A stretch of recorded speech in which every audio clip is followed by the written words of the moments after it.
Teach me about the Great Lakes. Teach me about the Great Lakes.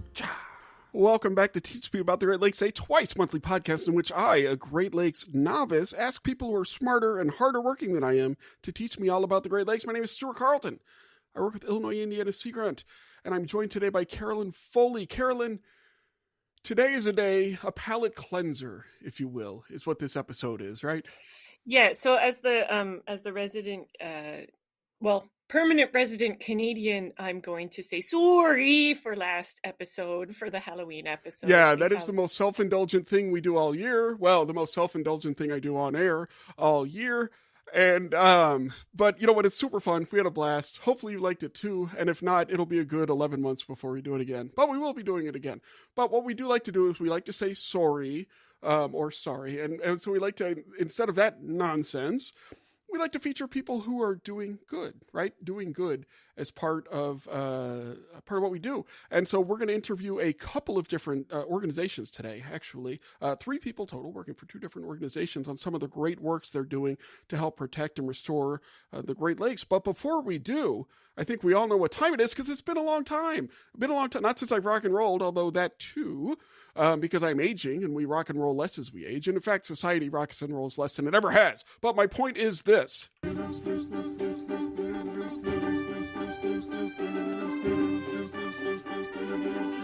And now it's time for the Great Lakes News. Here's your host, Stuart Carlton. Thank you for that, Stuart. And here with the Great Lakes News from the lakes you love, is Sandra Svoboda. She is the program director for Great Lakes Now. You can find out what they do, speaking of great organizations, at greatlakesnow.org, right? Yes, thanks for having me. That music cracks me up every time. It's high quality and very professional, like everything else we do. So how's it going, Sandra? First of all, since it is the season of giving, this is the season of giving, why don't you give us 30 seconds on what, I mean, people know because they listen and they go to greatlakesnow.org, but on what you can do and where people can go to help out your great organization. What is the number one thing people can do, I guess? Oh my gosh. The number one thing people can do, honestly, is tell us what difference we're making. Hey, we are proud of our work, Stuart. We know it is a quality monthly program we put together that airs on public TV. Oh, I thought you meant this. I'm so excited. Well, this too, of course. This too. But we put out the show and it's gotten a lot of accolades and we get good feedback. We are posting really fun news stories on our website nearly every day. We do lesson plans with every show that we're using in classrooms and other educational centers. And we do our watch parties on Facebook. They're free to everybody twice a month. People get a chance to come in and see our work, ask questions live of the scientists and experts and others that are in those shows. But, honestly, we are, of course, always looking for support like other nonprofits. Giving Tuesday coming up here. But also, we want to hear from our audiences. Did you read or hear something or watch something from us that really made you change, that changed the way you looked at something or you took some action? I mean, those are the stories we want to hear. And, who knows, maybe we'll feature somebody. Just saying. But yeah, thanks for that time, Stuart. Yeah, no, thank you for everything. And that's true, get in touch. So that's something we've noticed is that, we have a decent sized audience, but it's really, you don't always hear from very few people in the audience, right? And so it's really gratifying to hear the difference that you're making, or in our case, to hear your complaints or fart jokes or whatever, and all of which are fine. But so reach out to Sandra. Fantastic. So I have a feeling that you have 3 stories, but I don't want bad news. Don't nobody bring me no bad news, as they say in The Wiz, which was my senior year high school play. Not senior year, sophomore year. And then I left that school. Anyway, don't nobody bring me no bad news. What do we got today, Sandra? Well, I've got 3 stories from you recently posted on our site. And yes, you asked me for good news. So these are kind of, feel good stories about the Great Lakes. There are many of those. We cover the environmental issues, but we also have really a lot of good things that are going on around the lakes and the communities that connect. So what should we start with? What do you want to start with, Stuart? You want to start with birds or video games? All right. No, we can start with birds. We do have to. But if we're going to start with birds, we are going to recognize that we're operating under what I call Foley's assumption. Oh, I forgot about this. Which is assuming that they are real, which is not something that we're guaranteed. But yeah, so Foley's assumption. All right, duly noted. Oh dear. All right, Okay. working under Foley's assumption. What do we got? So, Stuart, we're gonna have a quiz. Okay. Is the region's piping plover population, The PPP is what I call it. the PPP, increasing or decreasing this year? Actually, I know this one. I know this one because I just Googled it. The population is increasing? Excellent work. I No. mean, Oh, I forgot to do the thing. We have a whole spiel. Hold You're on. fine. You're fine. No, you're no, fine. it's all good.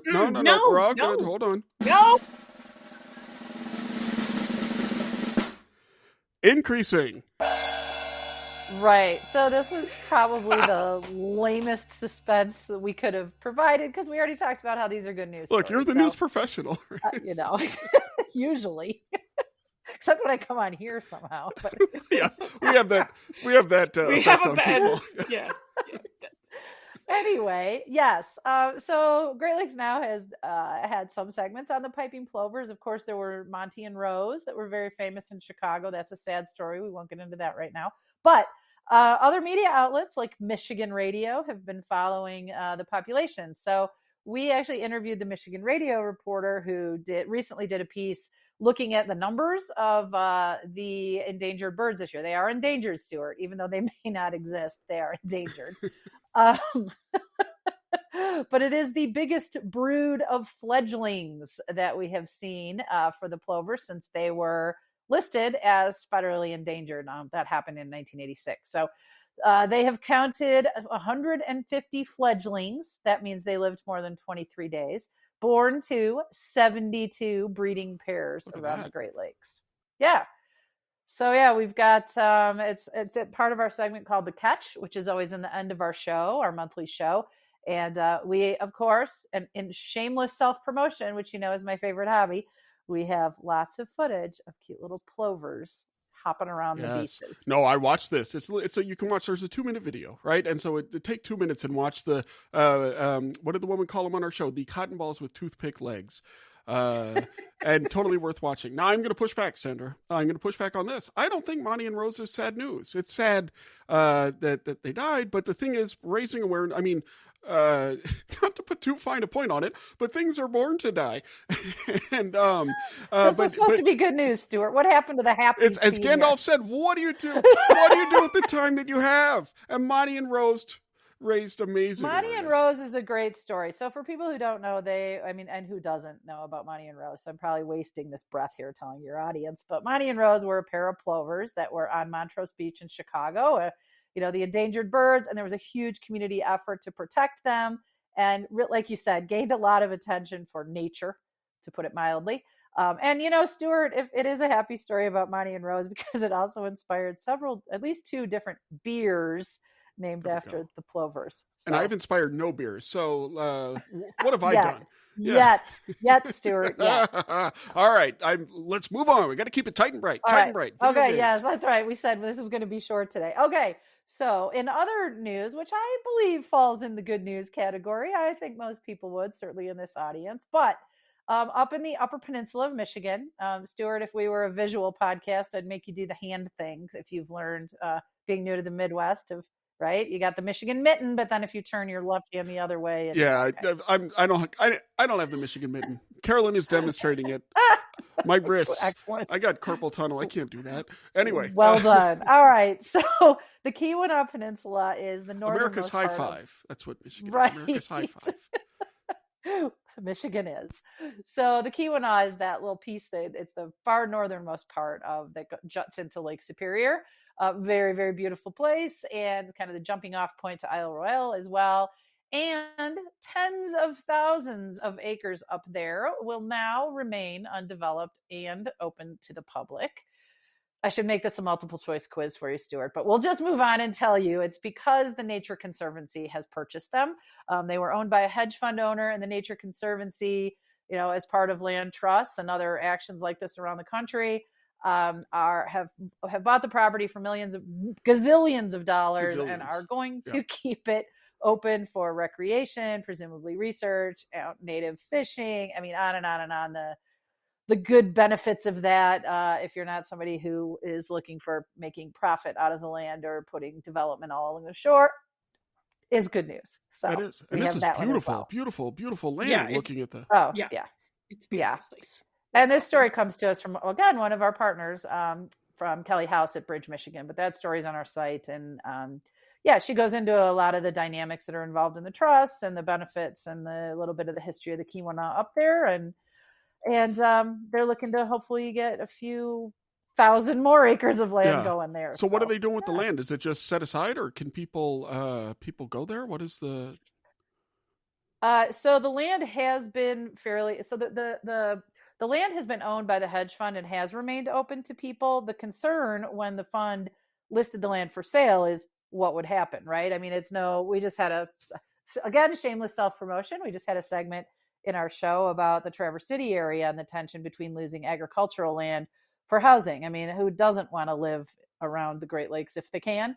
And so the need for housing, basic economics, right? Supply and demand. So more housing going in and a lot more people working remotely and having the connections, and you can live in more remote areas. And so, a big fear that a lot of the pristine wilderness that makes the UP what it is would be disappearing for land. So anytime a tract like that's put up for sale, that's one of the first fears of, will this all be developed? And the moose will have to change their travel routes, for example, or the Keweenaw is a point for migratory birds before they cross Lake Superior, an important point there. So, I mean, a lot of elements like that around, again, nature. Yep.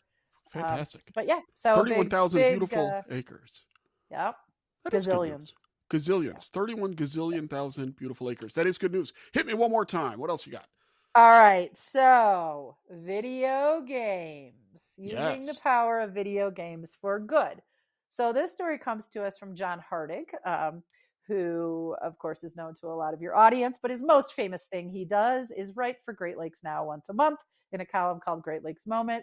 We publish it the first Monday of each month. So look for it there, or, sign up for our newsletter. You'll get notices.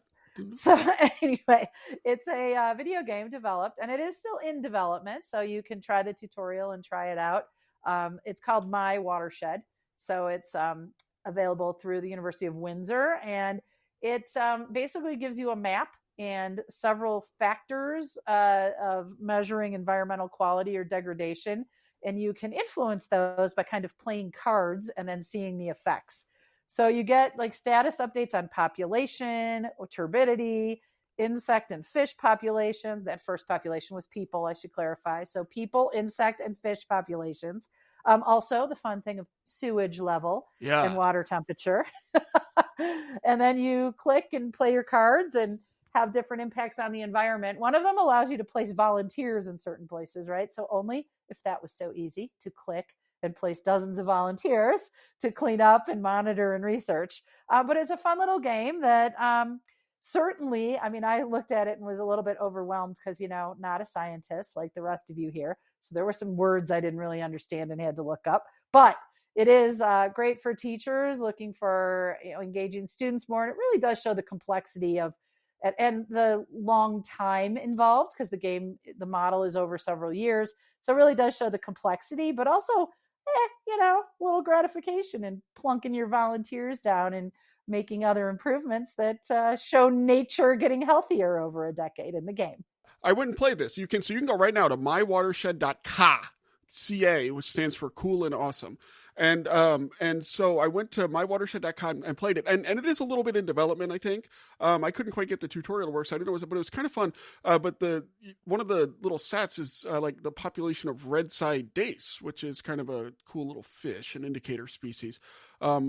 And anyway, without going into details of my rounds of playing this, I killed a lot of red-side dace. I was just going to say, did you kill off all the fish? Not all. No, I quit before. Sewage everywhere? Yeah, not on purpose. Better to get virtual problems before deciding where to really put your volunteers. It was. Anyway, it's better that I do it virtually. It's a good point. It is. You do wish it were so easy to go and just click volunteer and then people will volunteer. But you know what's not hard? Going to greatlakesnow.org and clicking that blue donate button. So go do that, people. But until then, Sandra, thank you for such a lovely season of giving. I think our next Great Lakes News is going to be next calendar year, believe it or not. Well, because we're booked. Yeah, we have a bunch of specials. People are going to miss me, Stuart. They are going to miss you. They are going to miss you. Well, they can still come to our site and see all the stories on their own. They can. But I will miss you too. Yes. But we'll be back next year, and we'll be seeing you as part of Ask Dr. Fish, we think, right? Oh, yeah, we will. We're going to be streaming that for you. And, stay tuned. Yeah, stay tuned for details. Some of that. In between now and then, let's hear the lovely stylings of Clint Carpenter in the Great Lakes Now theme.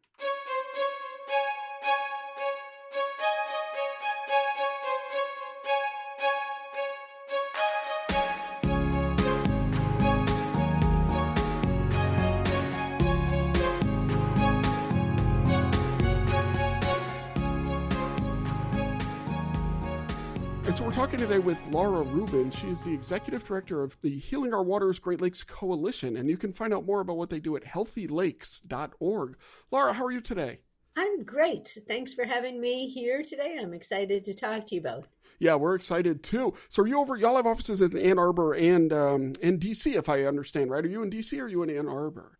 I am in Ann Arbor. We also now have staff in Chicago too. But yes, we have staff throughout the Great Lakes. And then we also work with a lot of our member organizations that are state leads. So in all of the Great Lakes states, we have organizations that work on our behalf too. So when you say work on our behalf, let's talk about what exactly is it that y'all do? You know, big picture. It's a big organization with a lot of people working on a lot of very interesting projects. But what is it that y'all do, big picture, at the Healing Our Waters Great Lakes Coalition? Yeah, so we are a true coalition. We're a coalition of, there's local, state, regional advocates, and we work together to establish a Great Lakes restoration and protection as a national conservation priority. So we've been around for about 17 years, and we are really sort of harnessing the collective power of over 175 NGOs, representing millions of people, whose common goal is to restore and protect the Great Lakes. So again, really focused at the federal level, federal policies, programs, et cetera, but really trying to bring all the people together in the Great Lakes to have a more collective and powerful voice. That's really cool. And so how exactly did you get started with this very large coalition? Yeah, so it didn't start as large, but, you know, back in the early 2000s, Peter Wegge and a few other Great Lakes leaders pulled together about 100 Great Lakes leaders because we noticed that the Great Lakes wasn't getting a lot of federal attention. We saw a lot of attention going to the Everglades and a lot of money and a lot going to the Chesapeake. And when we talked to members of the administration and Congress, we got the sense that there wasn't a united voice out of the region. There wasn't a clear need. And so really it took us a couple years as Great Lakes advocates to develop what is our ask, what is from a scientific point of view, what are the needs out of the region, and then to really have a united voice that went back to DC and said, this is what we need as a region. And out of that grew the HOW Coalition, as we're affectionately called, Healing Our Waters, HOW Coalition. And we've really tried to tap into the power of the NGO community.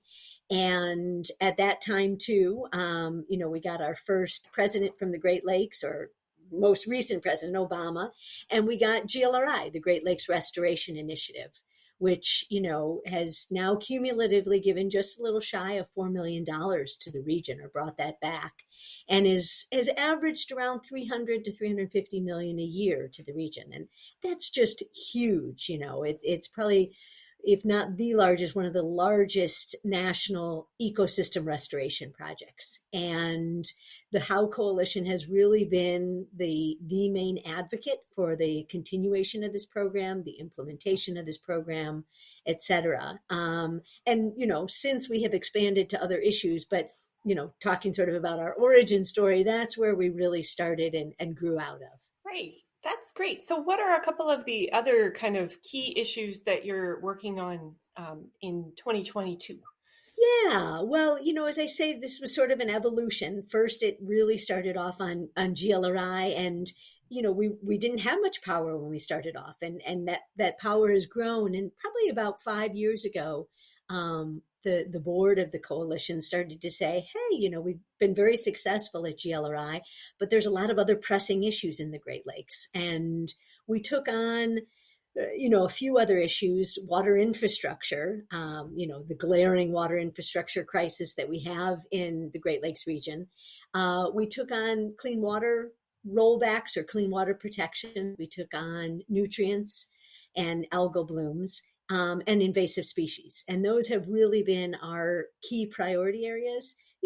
Umbrella, things fall under that, like lead service lines and PFAS and other issues plaguing the Great Lakes. But those are really our 5 key issue areas. So help me understand how you get this work done, though. So you're talking about these are not small areas. Not one of these areas is small.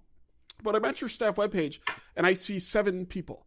And it takes 7 people just to get me on my email, I feel like. So how are you able to do so much with such a small group of staff? Well, so this is where you're harnessing the collective power of a coalition. We're not your typical NGO in that, we are paying our state leads to work on our behalf. We are convening people. We're bringing every year, we host Great Lakes Days where we bring over 100 people to DC to talk about these issues. We're this next week, we're doing a virtual fall fly-in. And so, we do a lot of sign-on letters. So we're really using the strength of all of these member organizations. So, the coalition staff, my staff, I have 2 policy experts who are in DC. I have 2 people who just do communications, telling the needs of the stories out of the region, plus also the success stories. And then I have 2 people who really do field and outreach, equity and outreach. And that's really building those relationships throughout the region. So, for instance, 2 years ago, when it was clear that we were going to start to get an infrastructure package, we really kicked into gear with our researchers and our policy people about making sure that the Great Lakes was top of mind in those discussions. So getting information about what are the needs for water infrastructure over the next 20 years, over $188 billion in need out of the Great Lakes, getting those figures to members of Congress and their staff, making the case that the Great Lakes Restoration Initiative needed an extra $1 billion, which we got. And that was that was a very thoughtful and methodical process of going through our areas of concern, our most polluted sites throughout the Great Lakes, and quantifying what projects were needed to clean up those areas. So a lot of it is a combination of sort of research and needs and talking to our partners and then communicating that and then turning that into policy and advocacy work. So that's interesting.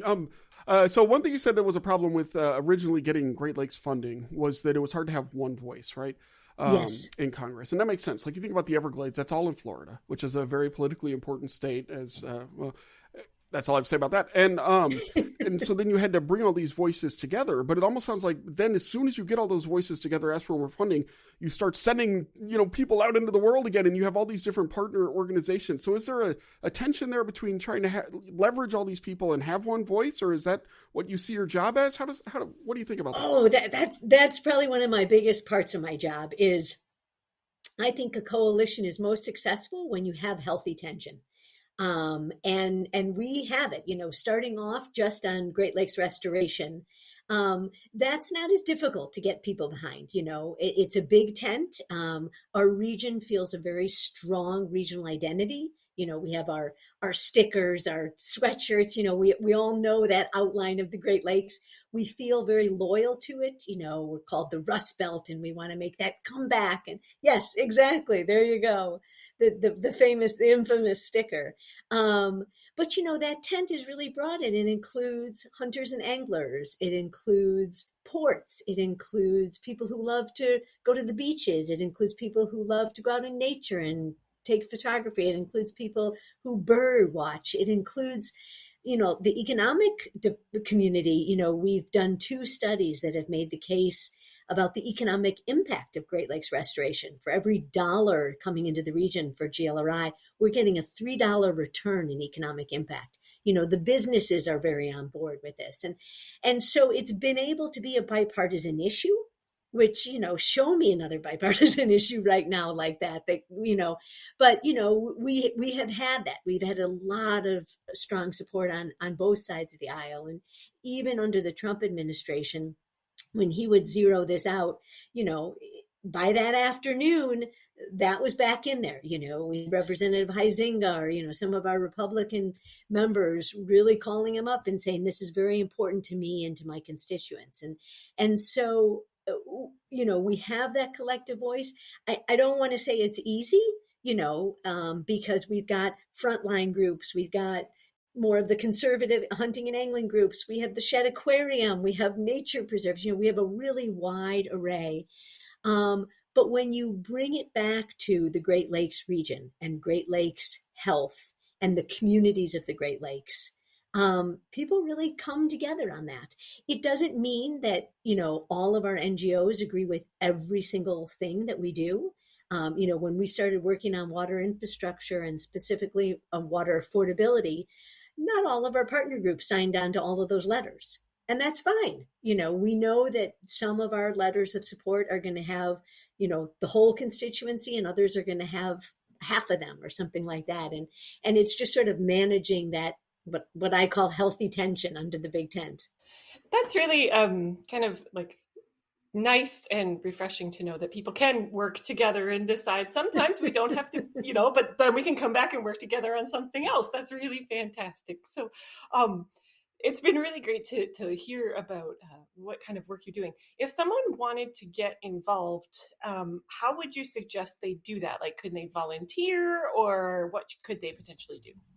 Yeah, so it's interesting because, again, this is a coalition. I came from running an NGO, which you would always, jump in and say, of course you can volunteer. We as a coalition don't have volunteer activities immediately. We really work with our member organizations. So I would suggest that people go to healthylakes.org. You can check out our member organizations and see who aligns with your interests or your geography and volunteer there. Similarly, look at our state leads. So in each state, we have organizations that are our state leads, and I'd reach out to them because those are also state leads who are looking for members to travel to DC or contact their member of Congress and tell their story about why the Great Lakes is important to them. And so we're always looking for people to share their stories and their ideas. It's one of the most effective things that we do, in addition to sort of the advocacy work, though, is just telling the story out of the region, telling how people care about this resource, what the needs are, how GLRI is impacting their lives, the differences that they see. And we're looking for really diverse stories, not just, I want clean water, but, how a small business started because they had ample water supply, or, the cherry business or whatever it might be. Or, Indiana has a national park now, and the importance of that to the region and what it brings, and the birders, etc. So yes, I would have you visit the website. So we'll put a link to that in our show notes at teachmeaboutthegreatLakes.com/70, the number 70, because if I'm doing my math right, this is episode 70, and you have it. It's all laid out. Congratulations! Yes, thank you. You have all your partners there. You have you can click on issues. You can click on in your state. So just a ton of stuff. And everybody, I recommend go to this page now and find somebody. And interact with either the HOW Coalition directly or one of these partner institutions, because they're doing a lot of great work. Well, the last thing I will add on that real quick is we do have an annual conference. I forgot to mention that, and that's an opportunity to get involved. We just held it in Milwaukee about 3 weeks ago, but we will be hosting another one probably in the fall of 2023 throughout the Great Lakes, and that's usually a couple hundred activists coming together. We do field trips, we have a reception, and then it's a lot of learning and workshops. That's interesting. Well, Laura Rubin, this has been really fascinating to talk to you about the HOW Coalition and all the great work you're doing and how our listeners can help. But that's actually not why we invited you here on Teach Me About the Great Lakes this week. The reason that we invited you on Teach Me About the Great Lakes is to ask you two questions. And the first one is this. If you could choose to have a great donut for breakfast or a great sandwich for lunch, which one would you choose? I would choose the sandwich. Gotta go sandwich. I've got to go sandwich. I am a lover of really good bread, really good meaty, dense bread. I'm a lover of really good cheese. And I'm a lover of some good spicy lettuce, arugula, something like that. And then other sauces, spices on that, bring it on. There it is. Okay, so when I go to Ann Arbor next to visit, maybe whomever I go to visit, Yes. for whatever reason, where should I go to get a really good sandwich? There's a couple. So am I supposed to? I'm trying to hold up a Z. I'm waiting for the Zingermans, Oh, which is the you're common. waiting for the Zingermans. Zingermans is a common one. I would also say that Eat has very good food. Eat. And the Detroit Filling Station, really Detroit good Filling sandwiches. Station. All right. Well, everybody can find links to those in our show notes as well. Yeah, I'm always sandwich. I'm team sandwich all the way. So I genuinely will check things out next time I'm in Ann Arbor. But our second question we wanted to ask is, what is a special place in the Great Lakes that you'd like to share with our audience, and what makes it special? There's so many of them, and I hate to choose favorites, but I find the area very special. That's sort of between Saugatuck and Holland in Michigan, on Lake Michigan. It has some amazing sand dunes. I know down by where you guys are around Indiana Dunes and Warren Dunes also has great sand dunes, but Saugatuck State Park has some amazing dunes, and it's been expanded. And then that area north of there, beautiful beaches. And what's unique to me about it is it's been protected enough that you can get beyond the sand dunes, and that unique ecosystem between the sand dunes and the woods is just beautiful there. And I've been able to go to that place throughout my life and see the changes and really enjoy it. Well, Laura Rubin, Executive Director of the Healing Our Waters Great Lakes Coalition, or HOW Coalition as insiders call it. Everybody go to healthylakes.org, check out their work, and thank you so much for coming on and teaching us all about the work you do and about the Great Lakes. Yeah, you bet. Thank you.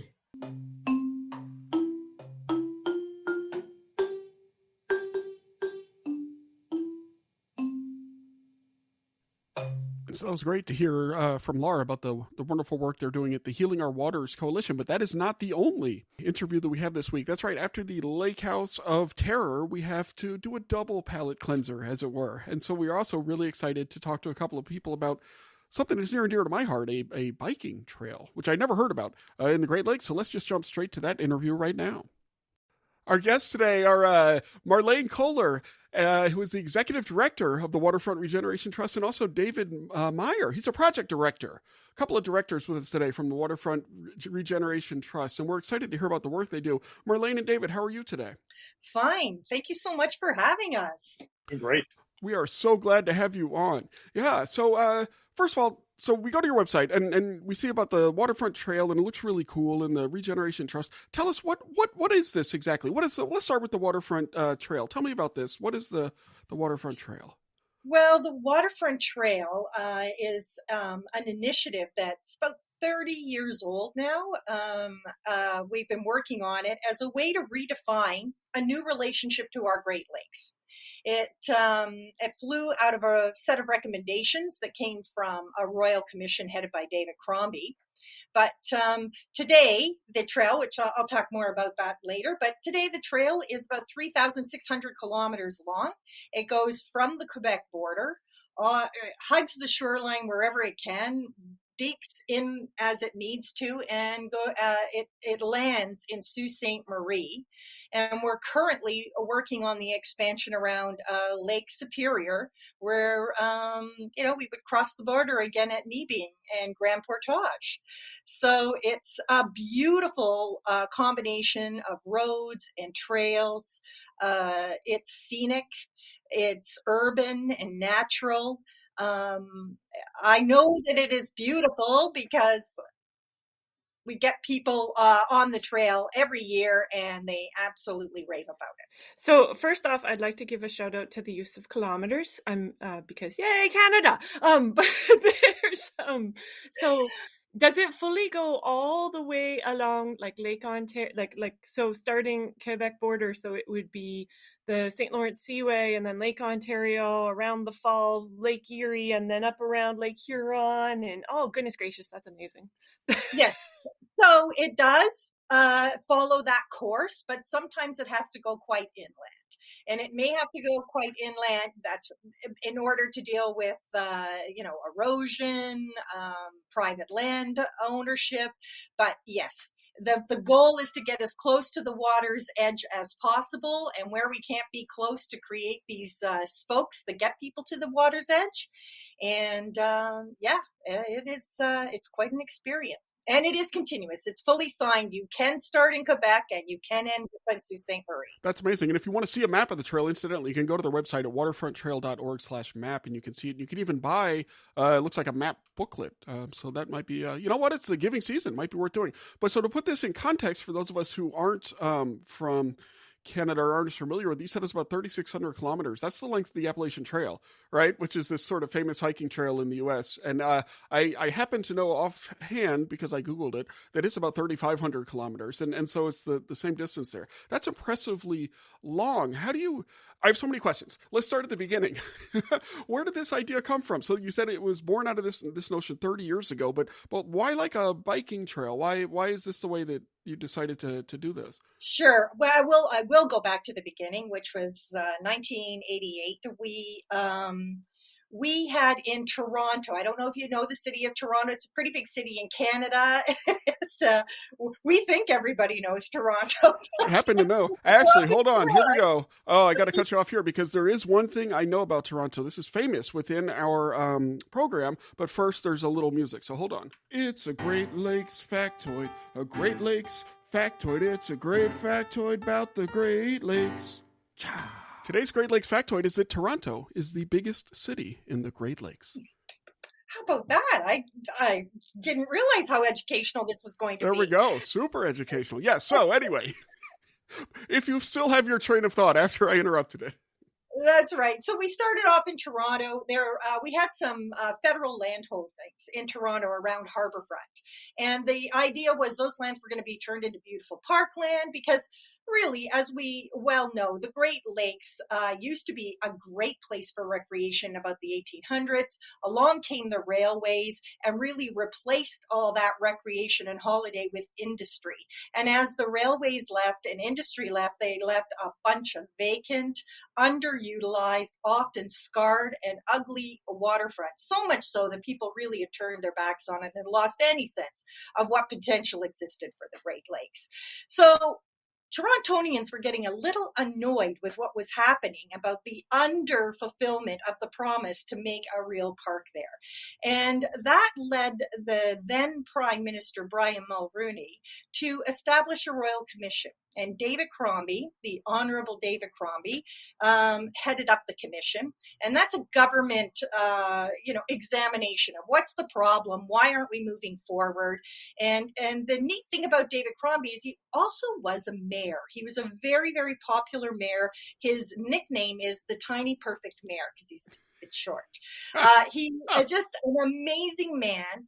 And when he came to the federal lands and started looking at it and started holding public hearings, he heard overwhelmingly the frustration and the anger from people that just said, why can't we have a waterfront where we can swim, where we can fish, where we know the water is drinkable, where we can come and just sit quietly or tour all along it. That's the way we want our waterfront to be.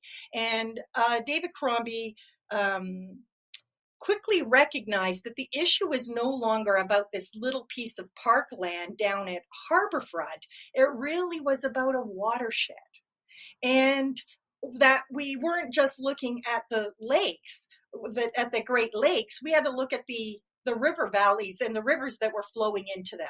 And it became a massive interjurisdictional and multidisciplinary examination into what we needed to do to regenerate the waterfront.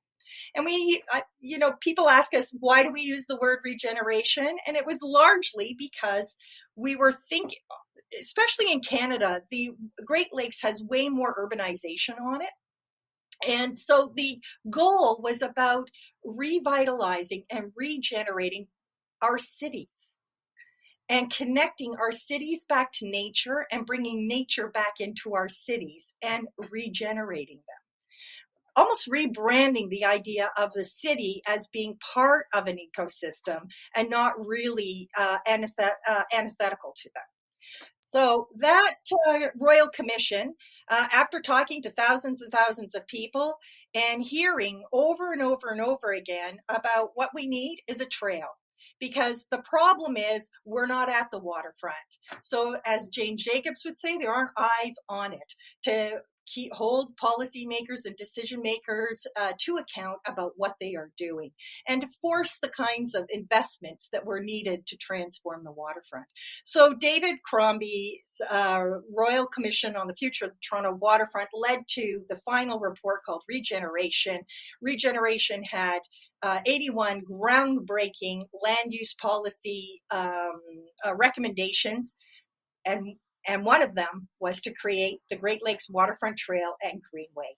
And we have been working on that steadily since 1992, and quite pleased that we are where we are. We've already talked about how many kilometers it is. We didn't bother to convert it to miles.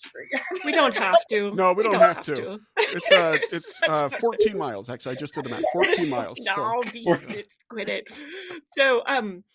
So that's really, really fantastic. So the first thing is the discussion of, on the Canadian side, how it's more urbanized than on the US side. Like, it was a personal moment of triumph for me when Stuart had made this really clever question for our staff, and I was like, it's not Chicago, it's Toronto. So that's really, really cool to think about. But so maybe a question for Dave, who has, like, is it correct to assume that you've sort of played a big role in actually making the trail be a trail that's functional and people like that? Is that part of your job? Yeah. I came onto the trust about 6 years ago, and I've been in charge of the trail expansion project and wayfinding since then.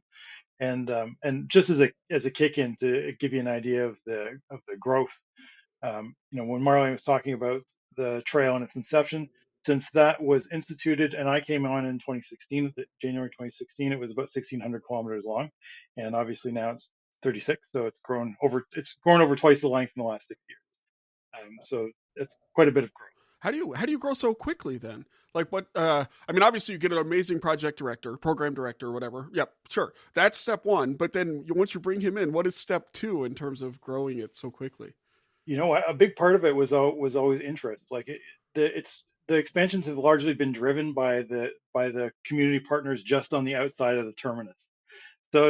So we end in Huron County at one point, and then it's Bruce County when we're talking. We start talking to them. How can you bring the trail to us? And a lot of this is partnership, right? Obviously, a lot of it is partnership. We have a fantastic partnership, and it's that is a big driver behind the expansion of the trail. And cycling itself, obviously the winds have kind of changed with regards to cycling as a tourism amenity.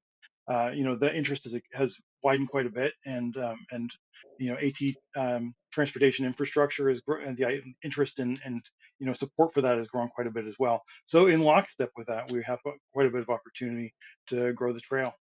I do want to ask a question about each. I'm going to make each of you pick your favorite part of the trail. But if you want to say something first, Marlene, I'll give you a minute to think about it. I just very quickly, I wanted to add one of the secrets of success that we learned the hard way was to build a trail like this. You start with the existing infrastructure. So you go to the communities that want to be a part of the trail and you say, what do you got now? And what are your dreams? How can we help you reach for your dreams? But we're going to sign the route today. And unless it's a real big problem, we manage our gaps by going inland to a safer route, but it needs to be continuous. We need to guarantee that people can follow the route. That was a game changer for us when we came up with that new policy. Before that, back in the 90s, people wouldn't even sign the trail if it couldn't be right at the water's edge, right? So that was number one, very important. Number two, it is definitely more than just a cycling trail, but we focus on the cycling piece of it because that's where we could really make a difference. In 2002, we went out, we surveyed park users, But we learned the cyclists who stopped and filled out our survey, they were the ones that knew you could travel from one community to the next community, and they had a way to do that. And our community partners wanted to attract tourists. And in order to attract a tourist, you needed a longer stay. So we said, okay, we'll pick cycling as the key market that we're going to address and speak to, because there's a lot of economic benefits that are associated with cycle tourism, and that's what we do. And that complements the local initiatives that are largely more park-based, more walk-based. They have programs, they have festivals to do that. We could do something that could promote the trail-wide experience by offering a multi-day cycle tour, for example. Huh. So how many people do, I'm envisioning a cycle trail, like how many people use it? Do you have stats on that? Like use this per year? I assume very few people actually do all 3,600 kilometers. Maybe somebody does every year. I wouldn't be surprised if that's more of a aspirational thing. But like how many people do you think like go from city to city? Is that a popular thing to do? Yes, that's a very popular thing to do. And a cyclist can easily do 60 kilometers a day. I mean, not all cyclists. Okay, fair enough. And the e-bikes are certainly helping. Yes, so that's, yes. Depending on where you are, you might see 2 or 3 different cities or communities. Certainly go by a lot of wetlands and natural areas as you're riding along it. So how many people, do you have numbers, just out of curiosity? Oh, I was going to say, not to the numbers because I don't have figures on the usage. But just speaking from personal experience as a resident of Hamilton, where the trail has been for many, many years, and seeing the waterfront trail signs, when I was younger, I didn't understand the scope of it. And there's an inspirational element to realizing that you can go to the next community over. And that's part of what grabbed me. And, so I started folding in when I could, like a bike back from the office in Etobicoke to Hamilton when I could, and that kind of stuff. So yeah, it's, I'm might be part of that demographic, but I am an example of it as well. The city of Mississauga, which is a neighbor to Toronto, they have over 1 million visits to their waterfront through a season. It is the most popular trail in that city. And I don't have stats for each of the cities that I can add up. Yeah. But it sounds like a great resource kind of regardless. And I've just done the math. So 60 kilometers is 37 miles, which is just a little bit more than the range on my e-bike. So I'm totally in. Next time I happen to be in Toronto with my bike, which maybe coming May. Everybody stay tuned. There will be a Teach Me About the Great Lakes live opportunity from Toronto, in all likelihood, assuming my abstract gets accepted. But anyway, I'm totally there. But so when I am there, I think the next question is, you got to tell me. So this is a long trail. Where is the place? If I'm going to jump in, I think Carolyn was alluding to this, pick a really great place to jump in on the trail where you can see something really awesome. Oh my God. Well, Toronto has a very stunning waterfront, and it is an easy jump-in place. But I would also, I picked Kingston, and I put it on my list. The city of Kingston is, first of all, we have an international crossing, and that is one of our upcoming goals, is to make these bi-national connections. So the Great Lakes Waterfront Trail is a real bi-national experience.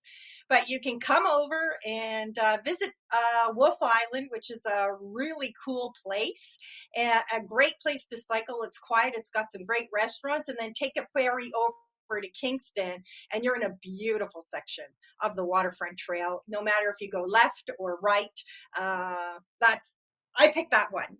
I have lots of others, but there I go.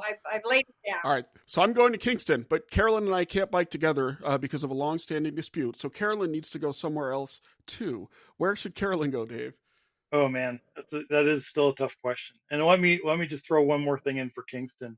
That goes into Marlene and I's trip to Wolf Island, by the way, because we went there during migratory season for snowy owls, and so we saw just tons of them out there, which was really, really cool.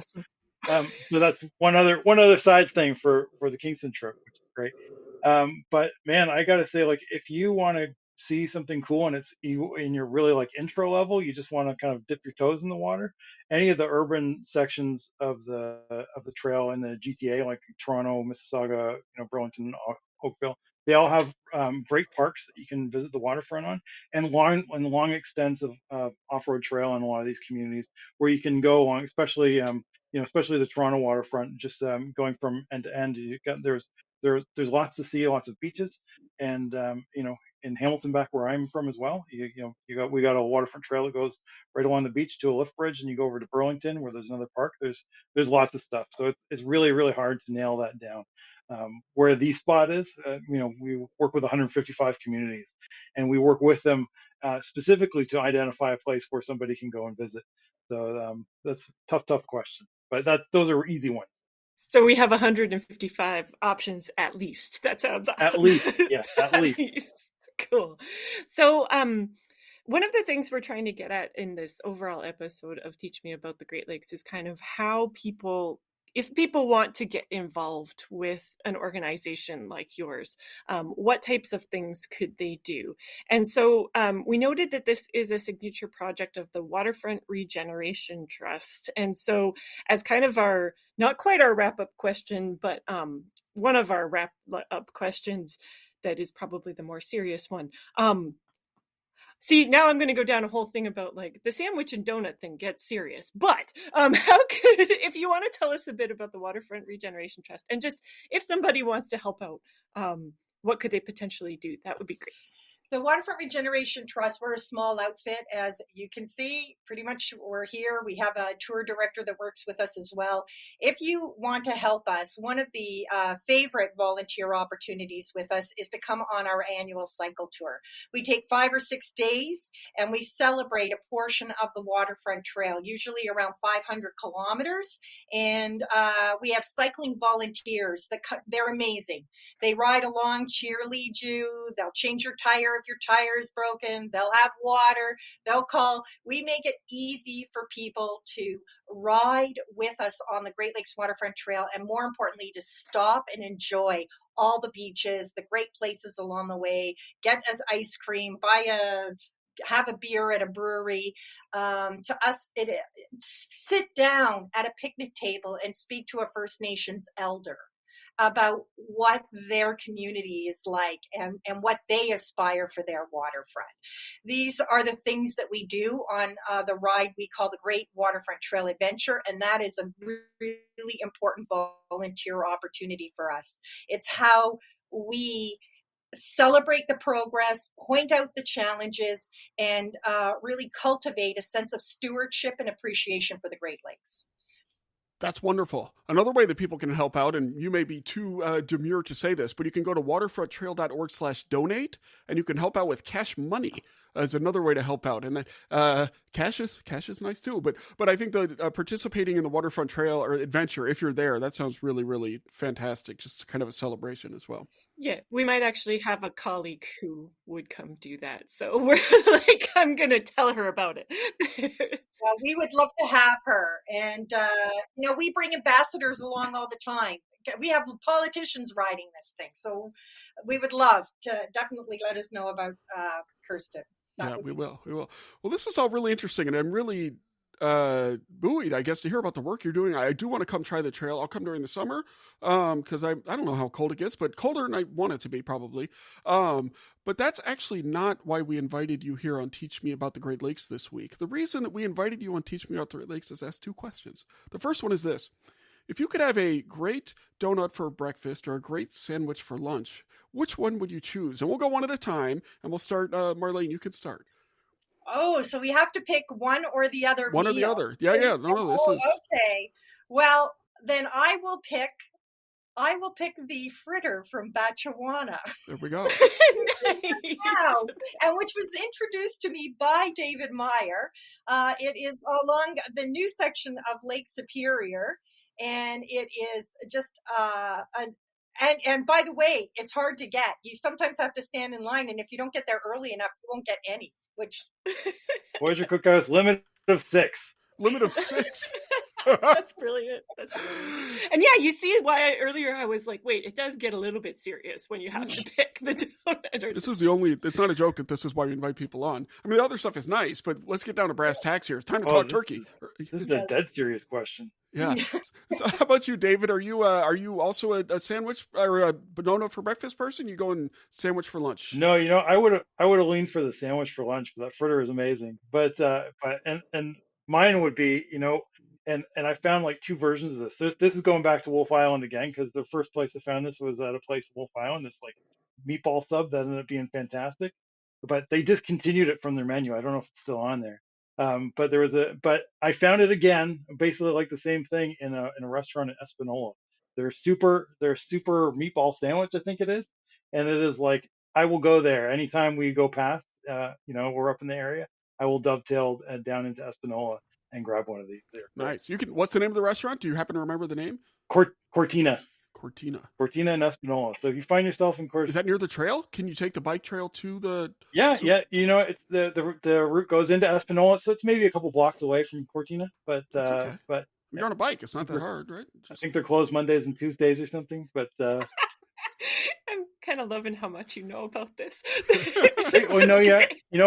In all seriousness, one of the things in looking at the sections of the trail as we grow the trail, it's not specifically part of my job, but one of the things that I do is I really try and go out and love these communities and find not just what you can do as you're going past or the things that you can do to engage it, but the things that you love.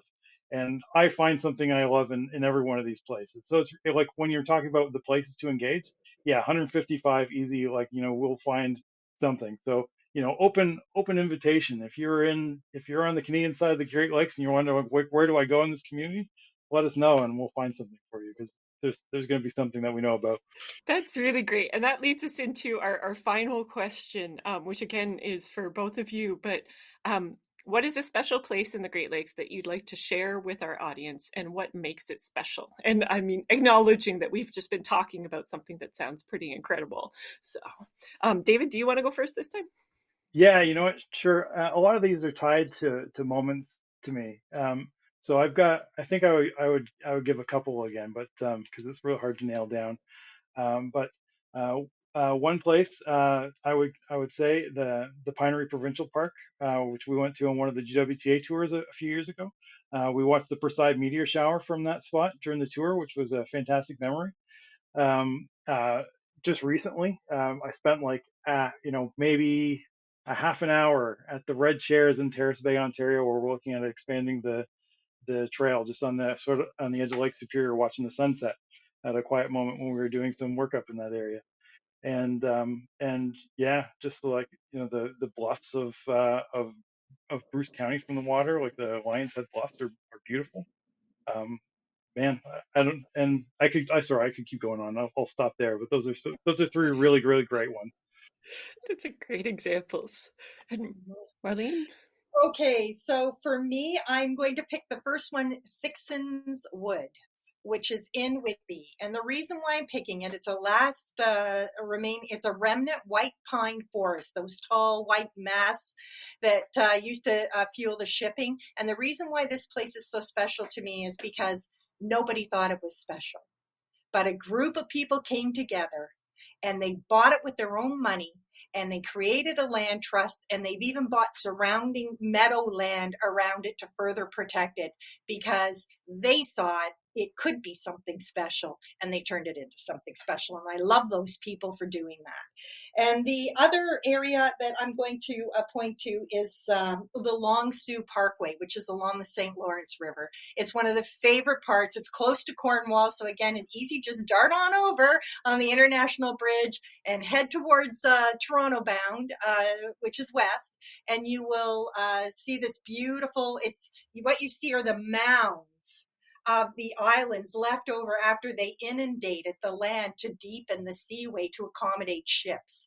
So you're really walking on tops. You've probably covered this story before. It's such a fascinating story, and beautiful beaches, beautiful campgrounds, and a great, great ride. Not hilly either. That's fantastic. And I mean, admittedly, you have some kind of a different perspective on which places are really special than many of our guests do. So I think each of you picking a couple is totally valid. Yeah, no, I think it's great. And it does drive home that idea of, right, part of what makes it special is the fact that people have taken it and made something of it. That's really awesome. And I think in many ways is sort of the tale of regeneration, if you will. Yes. Well, Marlene Kohler, Executive Director, and David Meyer, Project Director, both of the Waterfront Regeneration Trust, thank you so much for coming on and teaching us all about the Great Lakes. Thank you so much. Thanks for having us.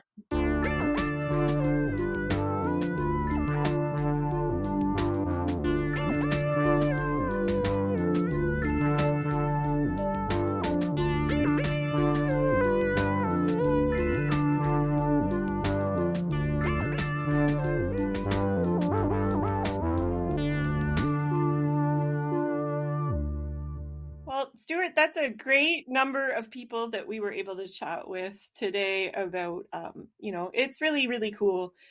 I'm glad we're doing this annually to sort of chat with people who are trying to improve things for everybody. I agree.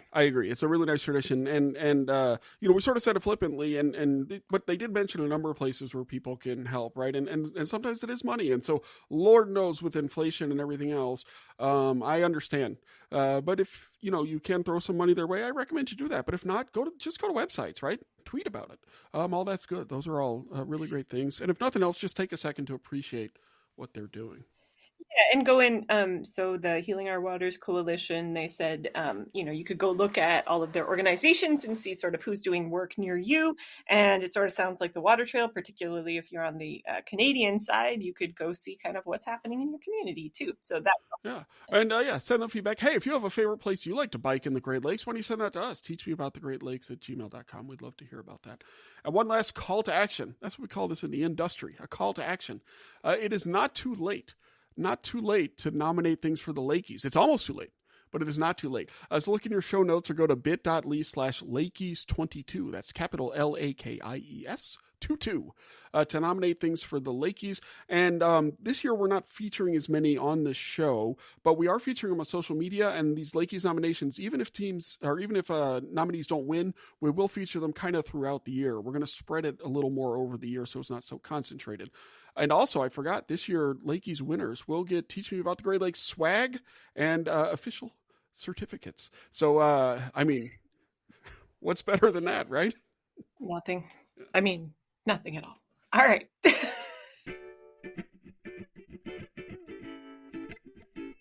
Teach Me About the Great Lakes is brought to you by the fine people at Illinois Indiana Sea Grant. We encourage you to check out the great work we do at iiseagrant.org and at ILIN Sea Grant on Facebook, Twitter, and other social media. At least for now. Teach Me About the Great Lakes is produced by Hope Charters, Carolyn Foley, Megan Gunn, and Irene Miles. Ethan Chitty is our associate producer and fixer. Our super fun podcast artwork is by Joel Davenport. The show is edited by the awesome Quinn Rose, and we encourage you to check her work out at aspiringrobot.com. If you have a question or comment about the show, please email it to teachmeaboutthegreatlakes@gmail.com or leave a message on our hotline at 765-496-IISG. You can also follow the show on Twitter at Teach Great Lakes. Thanks for listening, and keep grading those lakes.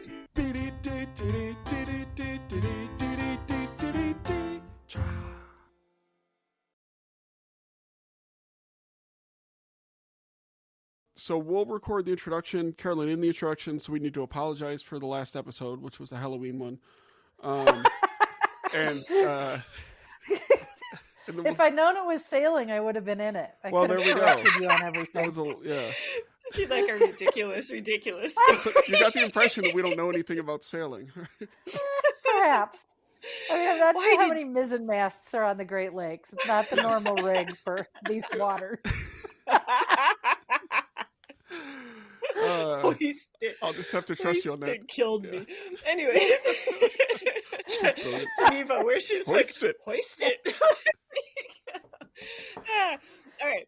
Yeah. Anyway, that's why we do that episode every year. It's fun.